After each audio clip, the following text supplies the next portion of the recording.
From Socrates to your favorite YouTuber, everyone is targeting the youth. Why is that? Well, it's because they are the most valuable ideological asset out there. And yes, I don't personally know Socrates, the guy didn't even write a sentence. And your favorite YouTuber, I have no idea who they are. So I cannot make a judgment of them, but I can give you the tools and the reasoning why targeting the youth is literally the best thing you could do. Bear in mind, I'm being sarcastic, and I don't actually believe that corrupting the youth is like, mwah, chef's kiss, the best thing you could do if you want to be successful in life. Don't do it. It's morally incorrect.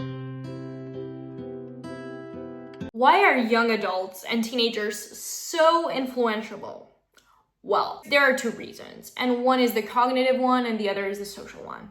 First of all, cognitive, your brain's not fully developed. Our brain doesn't properly develop. Well, it's a never-going developing thing, but your decision-making is not properly developed until you are around 25 to 30 years old, more or less. And yes, it's about the prefrontal cortex, which is the part that's highlighted by having a proper executive function.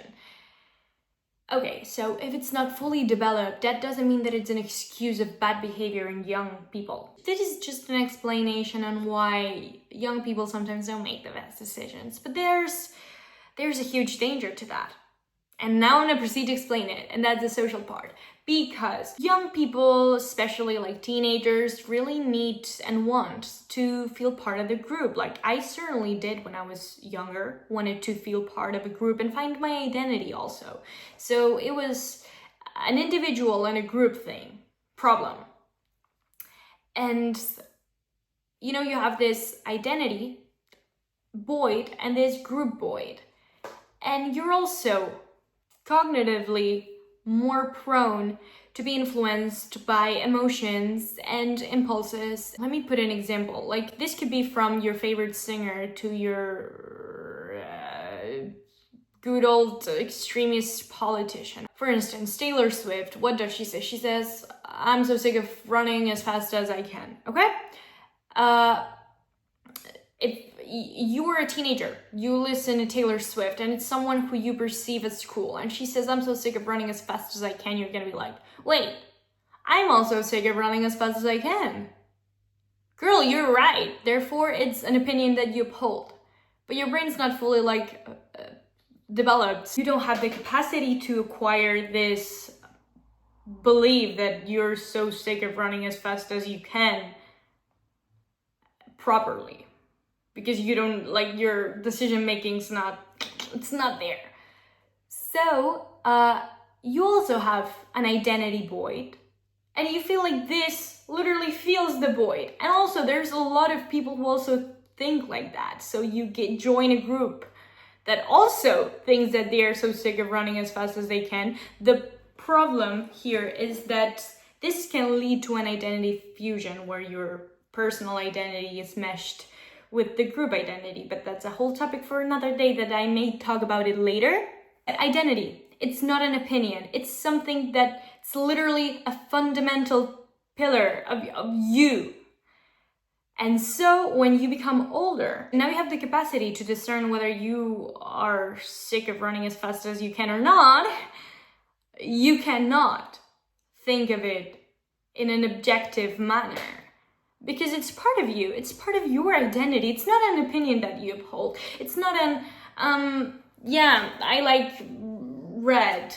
No, it's not something you can throw to the trash, because you cannot throw your identity to the trash. Because if you do so, you're literally shattering your own persona. And if you shatter your own persona, who you are, you're lost. Oh my god, I don't ever want to go back to feeling lost like I was when I was a teenager. Therefore, I'm just gonna keep reinforcing the idea that I'm so sick of running as fast as I can. And how am I gonna do it? Well, I'm gonna keep surrounding myself with people who also think that they are so sick of running as fast as they can. And also, anyone who says that they are not sick of running as fast as they can, they are literally stupid, because I am and you're not, and I am right and you're not. Why? Because I say so. And that's how persuading teenagers is great for people who want to manipulate, because it becomes part of their identity and it lingers throughout their lifespan. So if you're a teenager, I would highly encourage you to just sit down and think. Writing things down is something that really helped me back in the day. And if you're an adult or an adult. I don't think like 7-year-olds are watching this, and if you are, what a genius, man. But anyway, and if you're old enough to have your prefrontal cortex fully developed, just look back, reflect a bit on that, and if you feel brave enough to tell in the comments the stupidities you did when you were young, just comment down below, and I have plenty of those too.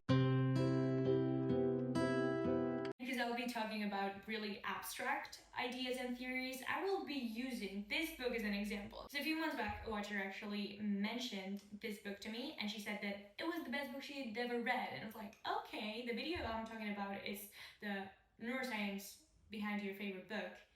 I will link it down in the description or in the pinned comment. But the girl basically said that, and I was a bit like reluctant to read it because it's 629 pages.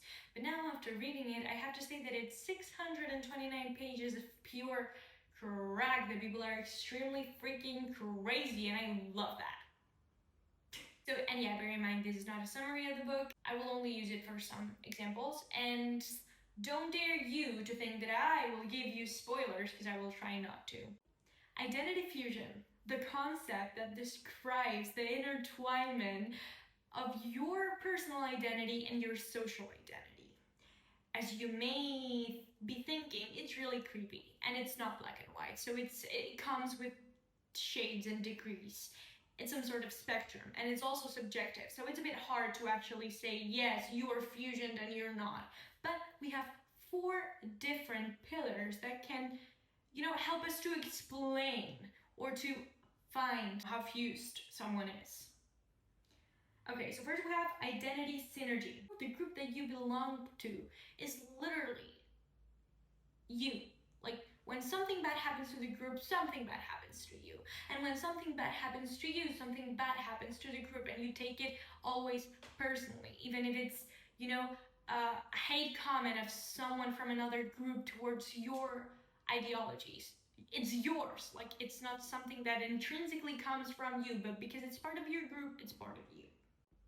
In the book, there's a great example, and it's really early when the protagonist gets meshed into the new class. Slowly but steadily, all his thoughts are consumed by the implicit presence of the other members of the class, and it's interesting because they are not there, but he's still thinking what they would think he thinks, which is creepy. He's operating through the constraints of the unwritten rules of the group. Second, we have the agentic self, which means that the individual feels as they have a lot of agency towards the group. Therefore, their opinions and their actions play a big role in the group.